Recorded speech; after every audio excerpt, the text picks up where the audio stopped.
Bom dia, senhoras deputadas, senhores deputados. Queria agradecer especialmente a deputada Augusta a cessão do tempo, muito grato. Hoje, 20 de novembro, celebra-se em todo o Brasil um dia de luta, o Dia da Consciência Negra. Essa data foi conquistada pelo movimento negro em razão de ser o assassinato de Zumbi dos Palmares, mas mais do que isso, como uma forma de que o próprio movimento inscrevesse na história do Brasil a luta, a memória da luta antirracista, da luta pela igualdade, da luta do combate a toda e qualquer forma de discriminação racial. O Brasil é um dos países em que mais negros e negras de África, sequestrados e sequestradas, transformados em coisa, em mercadoria, transportados para o Brasil, aqui, numa escala de quase 4,5 milhões, de acordo com os registros oficiais. Isso é mais ou menos 10 vezes, inclusive, a quantidade de africanos e africanas escravizados e escravizadas, sequestrados para os Estados Unidos da América. O Brasil foi o país que mais tempo demorou para o reconhecimento da vergonha, da chaga profunda da escravidão negra. Foram 388 anos legalizados de escravidão negra. 388 anos. Lembrando que a abolição formal da escravidão, ela não veio acompanhada de inserção de homens e mulheres, negros e negras libertos na sociedade. Não foi acompanhada de reforma agrária, não foi acompanhada de igualdade, não foi acompanhada de acesso à escolarização. Houve, na sequência, inclusive, um processo contínuo, que mantém-se até hoje, de segregação socio-racial. Nós somos um país que, em pleno século XXI, ainda vive esta segregação socio-racial. Na data de ontem, a Câmara Federal inaugurava, nos seus corredores, uma exposição alusiva à luta antirracista. 2 parlamentares, um parlamentar em especial, chamado Coronel Tadeu, parlamentar de São Paulo, do PSL de São Paulo, quebra uma placa alusiva à violência policial contra negros e negras, que nós sabemos que existe. É um dado de realidade. Os indicadores dão conta de que 70% dos mortos em ações de intervenção policial são negros. Na sequência, um outro parlamentar do Estado do Rio de Janeiro, chamado Daniel Silveira, vai à tribuna defender esse ato racista. 2 atos racistas no Congresso Nacional Brasileiro na tarde de ontem. E há quem diga ainda que no Brasil não há racismo. Os indicadores, eles são evidentes. De cada 100 pessoas assassinadas no Brasil, 75% são negros e negras. Esse perfilamento racial, essa hiperrepresentação racial, ela não é obra do acaso. Ela é construção social e histórica profunda. A discriminação, ela se encontra profundamente arraigada nas estruturas do ser social brasileiro. Quando a gente olha os dados de violência, os dados de economia, o acesso à saúde, o acesso à escolarização. Recentemente houve, inclusive, uma grande comemoração de que o número de negros e negras nas universidades públicas hoje já seria majoritário. Só que quando nós olhamos, por exemplo, os cursos mais concorridos e são aqueles que, inclusive, garantem de imediato maior remuneração, nós temos ainda a manutenção de uma segregação socio-racial evidente. Os cursos de medicina, odontologia, direito e engenharia, a presença de estudantes negros e negras é menor, é muito menor. Portanto, esta condição estrutural, e eu queria dizer isso, o racismo não é um problema, né, do caráter moral de um ou outro indivíduo. Ele é uma construção estruturante do ser social brasileiro. A sociedade brasileira constituiu-se a partir desta segregação socio-racial. O que nós temos hoje, né, essas evidências que nós temos hoje... Deputado Renato, no final, quando claro, possível. essas evidências que nós temos hoje de violência, apartação, né, subrepresentação política, o número de negros e negras nos parlamentos brasileiros, nas altas cortes, né, na política institucional, ele é absolutamente minoritário, tendo em vista a presença negra no Estado no Estado brasileiro, em toda a nação. Portanto, nós precisamos aqui, nesse Dia da Consciência Negra, assumir aquilo que somos, um país de segregação. O Dia da Consciência Negra tem esse nome porque ele apela, entre outras coisas, para a ideia de consciência da luta antirracista, que ela só pode ser feita por negros e negras, a partir da sua condição de sujeitos, assumindo, todos nós, essa segregação que é constituinte da sociedade brasileira. E não adianta minorar isso. Nós temos que assumir essa constituição de segregação e lutar por políticas afirmativas e equitativas em todas as esferas da vida pública. Políticas afirmativas na educação, no acesso à escolarização, políticas afirmativas na saúde, políticas afirmativas na representação política e institucional, políticas afirmativas que permitam diminuir essa chaga vergonhosa da segregação. A violência é, talvez, o ápice, quando nós analisamos os dados do Fórum Brasileiro de Segurança Pública, né, em que vemos as vítimas de intervenção policial, 75% são negras. Vítimas de assassinato, 75% são negros. Né? Presença de mulheres negras no cárcere. Temos mais de 70% das mulheres encarceradas também são negras. Ou seja, esses dados relativos à violência, eles são a ponta do iceberg. Eles são tão única e exclusivamente a ponta do iceberg da segregação socio-racial brasileira. E é, portanto, necessário olhar para dentro de si, olhar para a sociedade, olhar para aquilo que nós somos, aquilo que nos constitui. E nunca desprezar ou minorar a voz daquele e daquela que sofre o racismo. Isso é absolutamente importante. Compreender que aquele e aquela que sofre o racismo, por causa da violência, da negação do acesso à saúde e à educação, do acesso à renda, à riqueza do país, é esta voz, sobretudo, que deve ser ouvida. Não é a voz simplesmente do parlamento, a voz institucional, mas é a voz, sobretudo, do homem e da mulher, negro e negra, que trazem no seu próprio corpo a memória de séculos de discriminação, de exclusão, de segregação. O projeto societário brasileiro está assentado nessa segregação.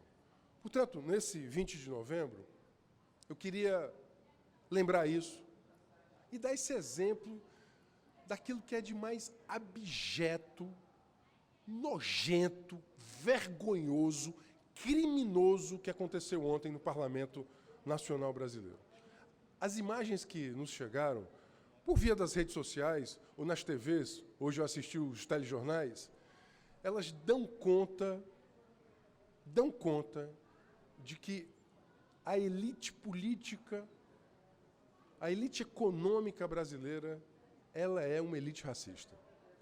Ela não suporta a denúncia da realidade. Aqueles parlamentares quebrando uma ilustração, era uma ilustração de um cartunista muito famoso chamado Carlos Latuf, quebrando uma ilustração, quebrando um cartoon, e o outro que vai à tribuna para justificar que a maioria dos mortos em intervenção policial são negros, que isso, portanto, não seria racismo. Essa expressão, dentro do Parlamento Nacional Brasileiro, dá conta tanto da dívida gigantesca, do hiato, né, da nossa, ainda do nosso atraso civilizatório, porque isso é um atraso civilizatório, o racismo é um atraso civilizatório, mas dá conta também do perigo que é ter entregue o país à direção deste grupo político. Não à toa, não é uma mera coincidência, que os dois parlamentares que protagonizaram essas cenas racistas ontem, eles eram da base desse governo. Portanto, há um projeto de retrocesso reacionário, né, que ele é misógino, já temos denunciado, ele é patriarcal, ele é machista e ele é racista. Aquilo a que nós assistimos ontem, repito, é nojento, é abjeto, é vergonhoso, é criminoso e merece o nosso total repúdio. Nesse 20 de novembro, dia da consciência negra, dia de Zumbi dos Palmares, dia das Dandaras, dias de Marins, dias de Marielle, é necessário lembrar, portanto, a gigantesca resistência, né, em que milhões de negros e negras se colocaram ao longo da história do Brasil, que constituíram, a partir da sua força, da sua espiritualidade, a partir da sua, né, resistência, que construíram esse país. Em todos os campos da vida pública ainda há discriminação racial. Seja na discriminação das comunidades religiosas, né, por exemplo, das religiões de matriz africana, seja na distribuição da renda, seja na distribuição da riqueza, no acesso à política, seja nos dados de violência. Portanto, nesse dia de Zumbi dos Palmares, de Dandara, de Marim e Marielle, é necessário lembrar... Me permita uma parte. Claro, claro. É necessário lembrar a luta antirracista e que não haverá democracia no Brasil, não haverá justiça no Brasil enquanto nós tivermos essa terrível chaga constituinte do nosso ser social. Eu ouço agora os apartes, deputada Augusta e deputada Cris. Deputada Augusta, que tinha me pedido antes, na sequência, deputada Cris. Deputado Renato, primeiro parabenizar Vossa Excelência por trazer esse pronunciamento aqui hoje e dizer só alguns relatos, dados especialmente à questão da mulher negra, né? Só para a gente ter ideia, de 2003 até 2013, o número que aumentou realmente em relação à violência contra essas mulheres negras subiu de 1.864 para 2.875.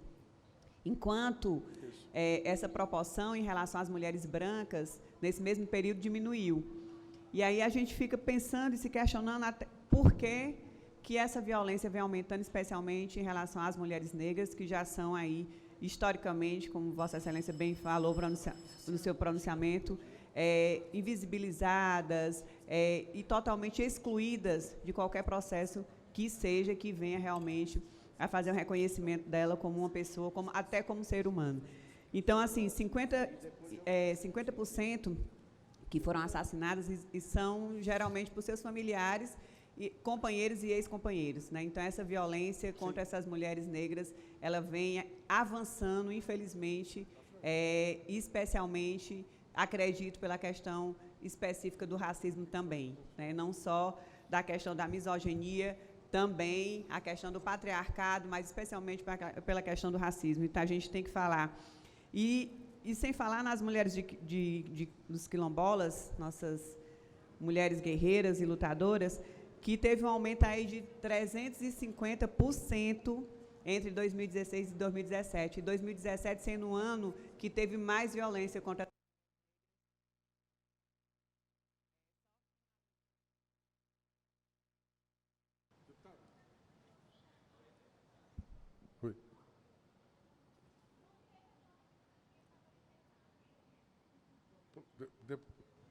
Só finalizando, deputado, verdadeiramente, então esse aumento de 350% da violência contra essas mulheres dentro dos quilombos realmente surpreende negativamente. A gente tem que ver de que forma nós podemos também contribuir para que diminua essa questão dessa violência contra nós mulheres, especialmente as mulheres negras, que são as que mais sofrem.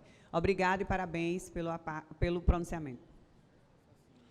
Obrigado. Obrigado, deputada Augusta. Ouço agora a deputada Crísio Sena.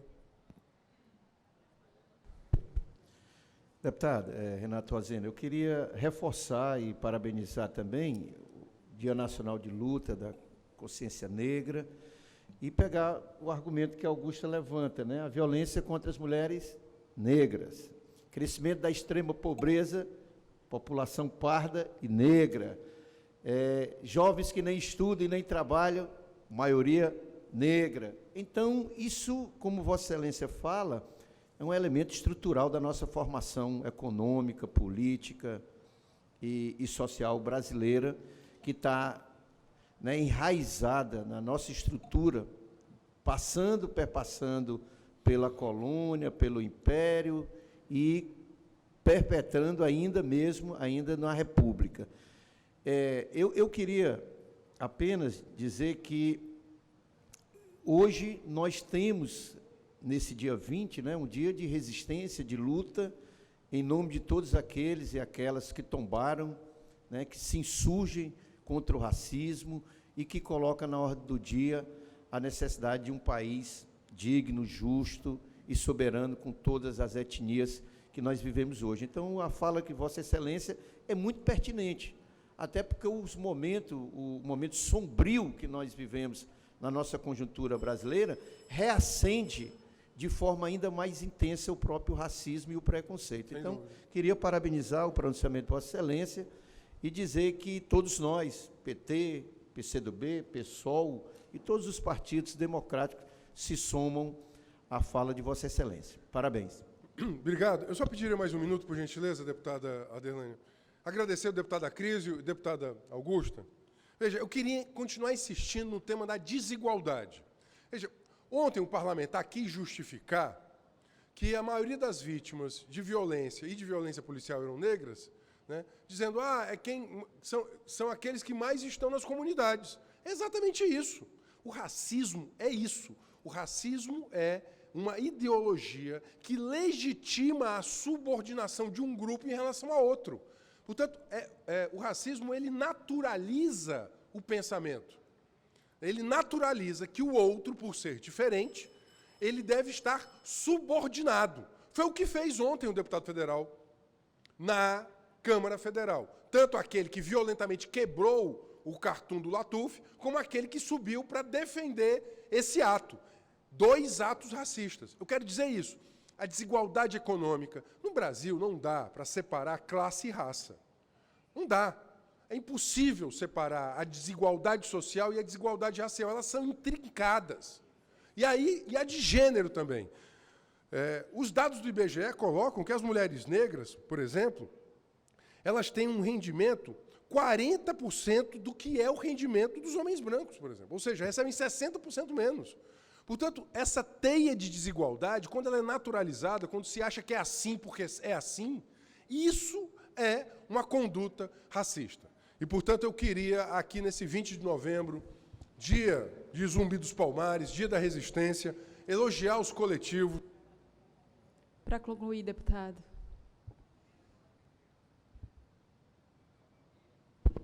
Elogiar, sobretudo, o movimento da resistência, lembrar de figuras, né, já citei as figuras da luta pela libertação, pela liberdade, a luta de Zumbi, de Dandara. Queria lembrar a figura de Abdias do Nascimento, a figura do nosso Chico da Matilde, que só foi chamado de Dragão do Mar, porque não queriam reconhecer, inclusive, que ele era o Chico da Matilde. Lembrar mulheres como Dandara, Maim, Marielle, que ao longo da história do Brasil fazem a luta pela liberdade. E elogiar, sobretudo, os movimentos.